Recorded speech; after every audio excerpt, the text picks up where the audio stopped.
Butch and Bob Show. World famous Butch and Bob Show here on WIFO 105.5 FM in Jesup, Big Dog Country Radio. Good morning, Bob. Good morning. How's it going? Good. Good win last night at Rappin. I mean, can you believe that? Usually every sport against Appleton County is usually, nip and tuck and that kind of stuff like that, and especially baseball. But, man, our Wayne County Yellow Jackets were on fire last night, weren't they? They hit the ball well. Good pitching, good hitting. Error-free baseball, you'll win ball games. Yeah, that Eli Grantham's fun to watch on that mound. I know that. He can bring it, so it was a good win. Okay. Well, we've got a couple of guests this morning. We've got one on the phone, then we've got one in the studio. And right now we want to introduce a guest that we have calling in from somewhere. I don't know where, but this is Alex Newman. Good morning, Alex. Good morning, gentlemen. Thank you for having me. All right. Where are you calling from? I am in South Florida. Oh, you're in South Florida. Okay. All right. Sounds good. All right. Alex Newman is an author and a journalist and an educator. And we're going to be talking this morning about the Okefenokee Swamp. We understand that there is a movement to designate the Okefenokee National Wildlife Refuge as a UNESCO World Heritage Site. And for many local citizens, they're not happy with that. For the listeners who aren't familiar with this subject, can you bring us up to speed with what's being proposed? Certainly. Well, thank you again for having me, gentlemen. And this is really an important issue.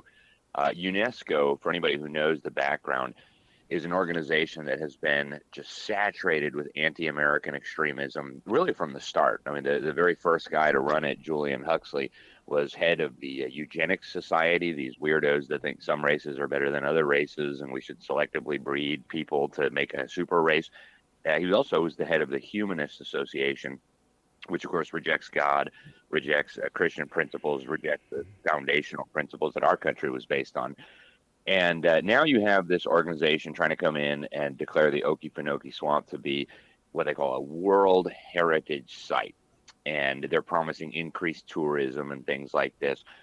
When you know the background of UNESCO, you realize that this isn't about increased tourism. This really is about control. It's about undermining private property. It's about moving governance from the local, the state, and the national level to the international level. And if you look at the places where things have been designated UNESCO World Heritage Sites, you have had restrictions even on nearby properties. So I could talk a lot about UNESCO. It is literally dominated by communists and New Agers and anti-American extremists. That's why Ronald Reagan got us out. That's why Donald Trump got us out. That's why I expect Donald Trump is going to get us out again. And I'll take questions, but it's a very dangerous agency. You don't want them in your backyard. In fact, I think the best thing for humanity would be to smash this agency forever. I will add one more thing. Its primary focus, this UN agency, is actually not World Heritage Sites and things like that. The main thing that it actually does, the UNESCO stands for the United Nations Educational, Scientific, and Cultural Organization. The main thing they do is focus on education. And if you look at their background in education, I think everyone would be appalled. And I'll give you just one really quick and easy example, aside from the sexualization of children that they've been promoting for all these years. They've got something they call the World Core Curriculum. And you can find it on their website. They have said for years that every child in every school in every country ought to learn this stuff. And I've got a copy of it here at my house. I've got the foreword by the guy who wrote it, Robert Mueller.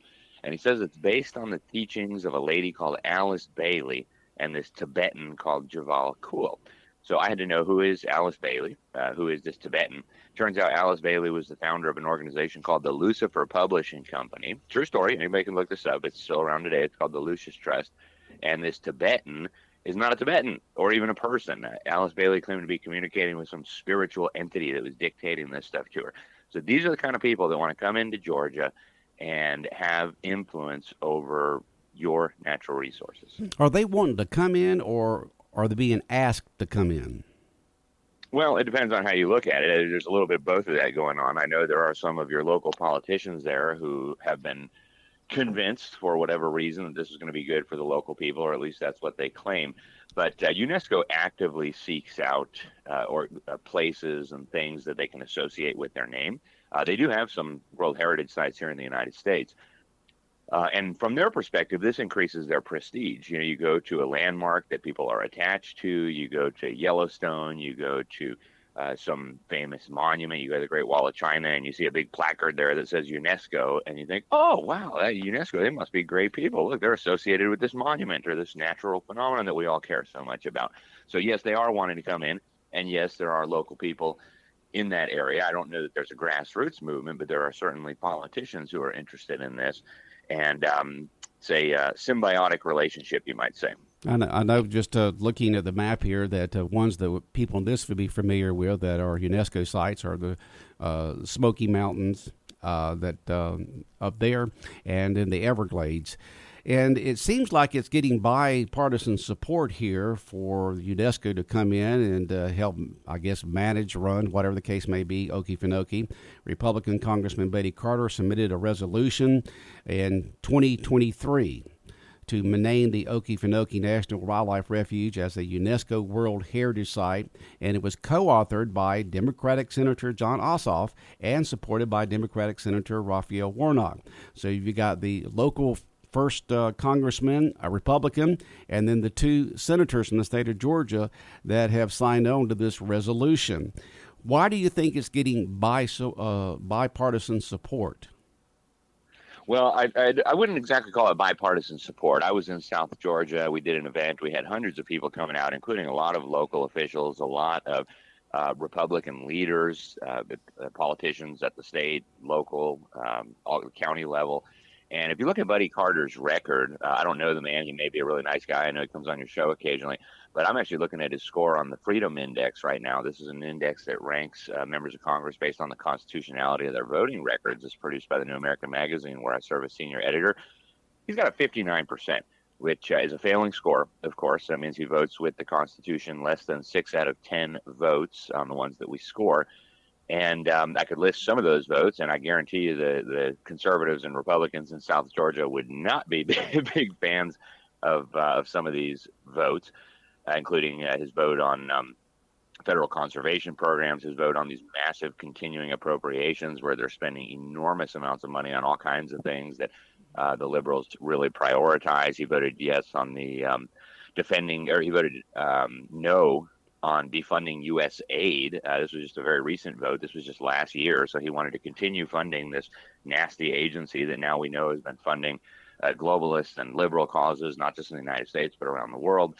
So so that may be why Buddy Carter likes that. Again, I don't know the man. He may be a very nice guy.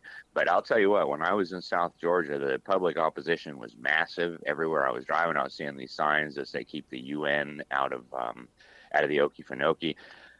So that'd be my guess. But again, if you look at the track record of UNESCO and its relationship with these World Heritage Sites, it's very, very troubling. I found a few examples.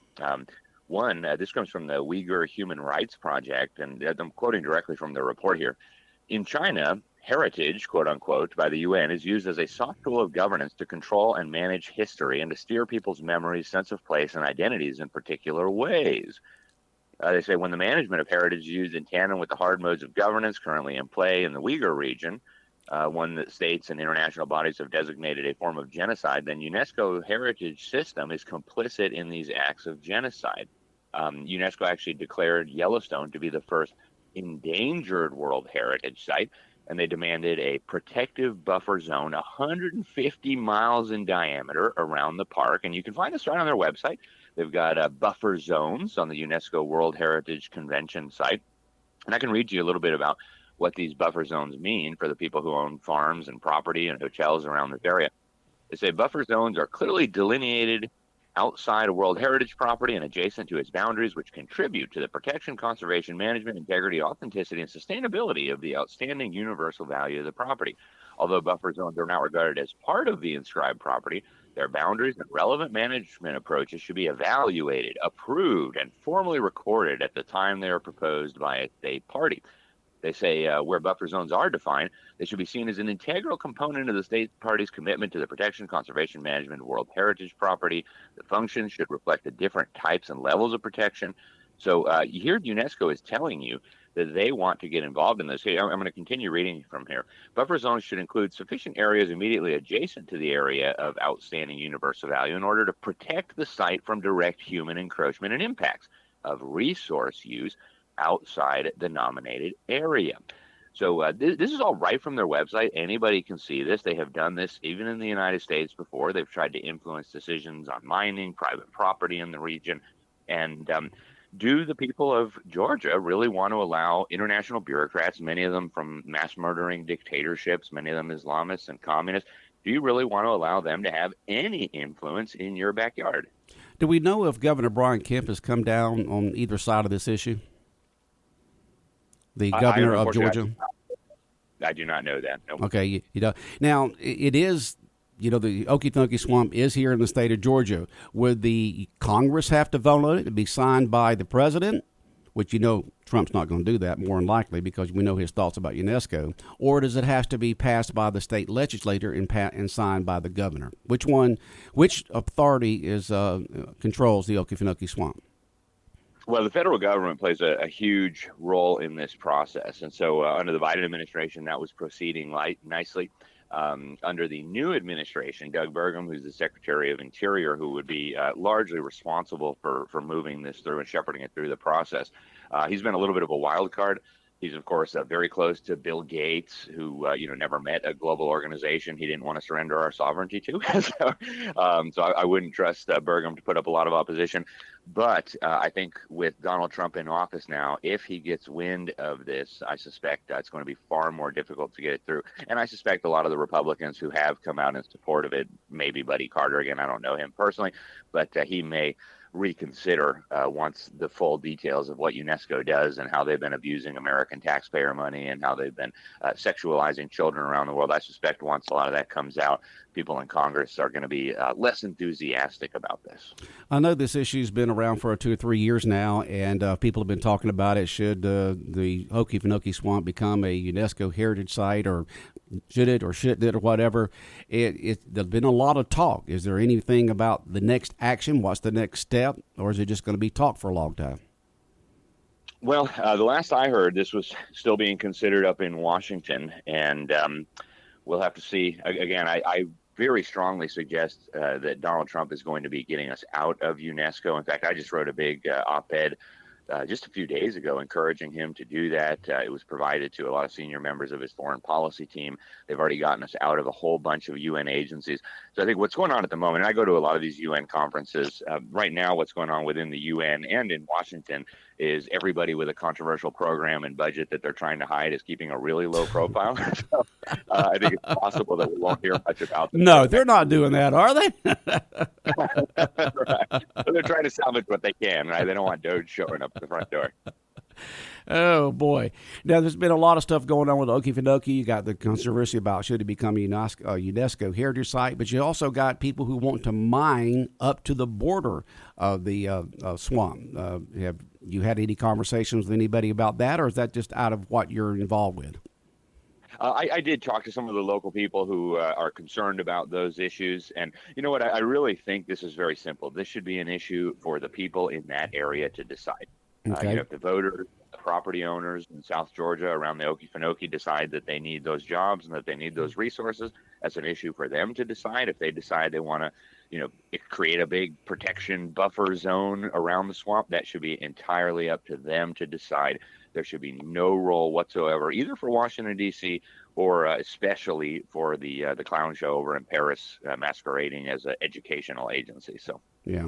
Alex Newman's on the phone with us right now. He's an award-winning international journalist, educator, author, and consultant who seeks to glorify God in everything he does. And your resume here I'm looking at is just is amazing. You've done a lot. You're a busy man. And so how did you get involved with the Okefenokee Swamp with the UNESCO situation? Well, I've been following UNESCO very closely. I without intending to boast, I probably am the journalist who covers UNESCO more closely than any other on the planet. And that's not saying much because I cover a lot of issues. It's just there's very little coverage of UNESCO. And so when some of the great folks up in your area found out that the UNESCO was wanting to come in, they had read some of the publications. I've written about UNESCO for dozens of different publications around the world, including some of the biggest ones in the United States and overseas. When they found out that UNESCO was trying to come in, they reached out and asked if I would come and give a little presentation on that. So there was some wonderful folks in that area. I think they may have communicated with you. And that's how I got involved in this. I will tell anyone anywhere that UNESCO is bad news. And so when I found out that they were trying to come in there and I was asked to come and speak, that's how this whole thing got started. All right. And on your sheet here, it says that you were on the Glenn Beck podcast on October 1st, this past October 1st, 2024. So I guess folks can go to the Glenn Beck podcast site and go to October 1st, 2024, and hear you talk with Glenn Beck about the UN and UNESCO. Is that correct? Yes. Yeah, that was a very nice conversation. I think it went on for about an hour and 20 minutes. I flew into Dallas and spent some time with Glenn. He's a great American, and, we don't necessarily agree on everything, but he does a very good job reaching a huge segment of the American people. They say 12 million people a day. So I thought that'd be a very good opportunity to share some of this information with a large audience across the United States, and people can listen to that. I think they will enjoy it. I know a lot of folks in this area are concerned about this situation. No one ever wants to give up local control of especially a site like Okefenokee. We're all around here are just big fans of the swamp and want to see it taken care of. We're concerned about the mighty, and we're concerned about UNESCO, and we just want the park to continue to be a place for people to go to, families to go to, an educational center, and also a place for folks to go and just enjoy that swamp down there, because there's nothing else like it in the world that I know of. And so if folks want to get involved and find out more about this, how do they do that, Alex? Well, there are some really good local resources down in that area. In fact, there's an organization that's distributing signs about keeping the UN out. Also, the talk that I did down in South Georgia, that is available on Rumble for people who want to look it up. One of your political candidates for governor actually recorded it and put it on her Rumble channel. Several others have. It was put out on Facebook. So I did about an hour-long talk. I go through some of the past examples where UNESCO has tried to dictate to local populations what they can do. I don't know that they're available on YouTube. They were still censoring everything back then, but you can find it on Rumble. If you look it up, you can find it on Facebook. And at least that 1 hour presentation will give you a good introduction to this. And then I would suggest connecting with some of the local folks down there, some of the county commissioners, some of the local Republican leaders who can give you the inside scoop on what is going on at any particular time. Okay. And Alex, anything else that you would like to add to this subject? Well, I would just encourage people to think very carefully about this. When a agency like UNESCO comes in and grabs power, grabs authority, grabs prestige, it's not easy to get them to give it up. And when you hear some of the people who are in favor of this say, "Oh, it's going to be entirely in our control. We're not going to give up any influence or sovereignty over this," that's simply not true. You can prove that very easily. I did that during my presentation. I took news reports from a variety of different places where they had come in and made a dictation about what can or can't be done. So I would encourage people to look this stuff up. You can find more about me and some of this stuff at libertysentinel.org is my personal homepage. And folks, you always want to beware when you're dealing with the United Nations. It's not called the Dictators Club for nothing. These are not people who necessarily share our values as Americans, our belief in God-given rights and things like this. And we don't want them in Georgia, or I would say anywhere in the United States. Okay, and locally, people can go to Americans for the Okefenokee Facebook page. That's a local Facebook page down this way that people can also get involved with. Americans for the Okefenokee Facebook page. Alex Newman, it's been a pleasure talking with you this morning and informing our listeners about the situation going on with the Okefenokee Swamp Park and possibly becoming a UNESCO World Heritage Site. And we appreciate your input, and maybe later down the line we can have you on again, okay? Happy to do it. Thank you so much, gentlemen. All right, take care. Bye-bye. Big Dog Country Radio, WIFO, 105.5 FM in Jesup. And Bob, you want to go ahead and start? Sure. All right, we got another guest here in the studio with us. Yeah, there's going to be a big event at the train depot today, taking place between 2 and 6 p.m. Author Charlie English, a fourth-generation University of Georgia dog fan, has his new book, Pregame Prayers and Tailgate Tales. Bulldog Road to Eternal Glory on February 13th, which is today. So, Charlie, appreciate you being here in the studio. Tell us a little bit about the book, how it came about. Thank you very much. Like you said, I'm a fourth-generation Bulldog, and we were at Tailgate back in 2012. I'd been an all-day tailgate. We were getting ready to play Appalachian State, and we had been tailgating all day, and might have gotten in a little bit of the sauce a little bit before the game had started. We're not talking about barbecue sauce, are we? No, sir. We call it brown liquor. But we were partaking in pregame communion, and we were struggling. I think we ended up that year 8-5. Michigan had just gotten beat by Appalachian State. It was 4:30, 5 o'clock kickoff, and one of my fraternity brothers said, "Charlie, you need to say a prayer on Facebook for the dogs," because we always pray before tailgate as we start to eat. We all hold hands and say prayers, and but after it had gotten into the sauce, we figured we needed to pray for the team. So it was a 4 or 5 line prayer, and 20 people saw it and 10 people commented, and this past year I had one of my posts. I've continued to do it every game since then, and one of my posts this past year had just under 200,000 impressions for one game. So back about a year and a half, 2 years ago, people said you got to put some of these in a book. They're gold. And with the pressure of some of my friends, and also with the lady who wrote my foreword. Did you see who wrote my foreword? Wrote your forward? Who was that?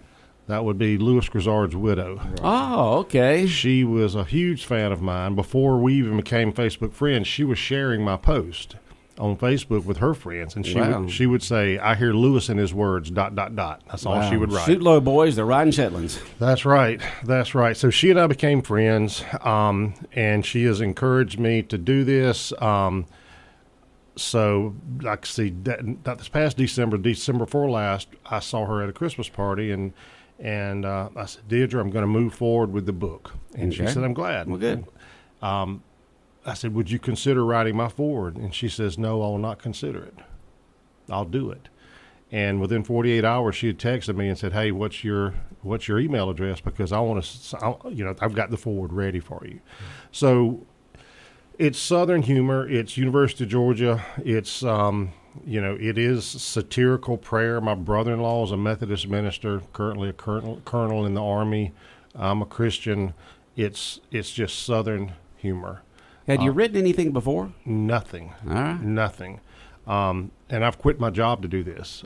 Since August 29th, I've sold just under 5,000 books. I've done about 15 public speaking engagements around the state, and stepping back to when I was in April of last year, when I was writing the book, I was between jobs. The company I had worked for had gotten bought out. I'd gotten a severance package and was working, in the mornings to find a job, and in the afternoons to working on the book.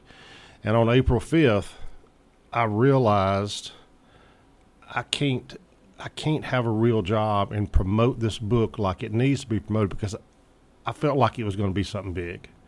So on April 5th, I said, I'm going all in with this book. And I tell you what, guys, I felt like 50 elephants were lifted off my chest and shoulders. And, I have been doing nothing but book stuff ever since. Yeah. So last year, I think I had from August 29th to December 23rd, I did 84 book signings.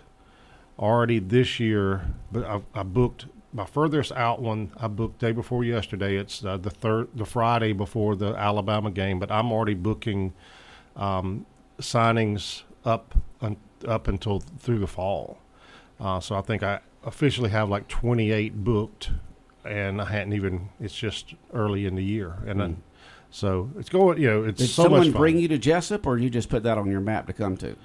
It's a destination spot, isn't it? Sure it is. That's what I think. Jesup's one letter away from Jesus, so that's true. So I have some friends who live here. I have some fraternity brothers. Eric, Danny, and I are fraternity brothers. David Bland, Robert Patty. Oh, you were in a fraternity with those guys. Yeah. We need to hear some stories. Can you come back on the Butch and Bob show and give us some David Bland and Eric Denny fraternity stories? We can do that. Okay, good. We'll set that up, Bob, okay?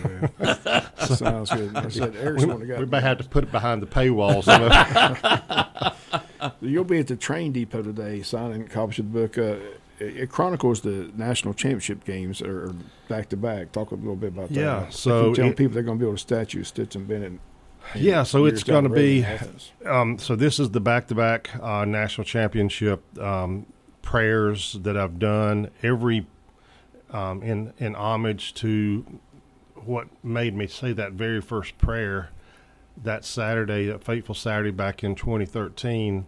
Every prayer has a bourbon recipe, and then at the end of the book, it's got a bunch of tailgate recipes. Some of my favorite tailgate recipes, but it's just the funny stories of that and the prayers that happened that year.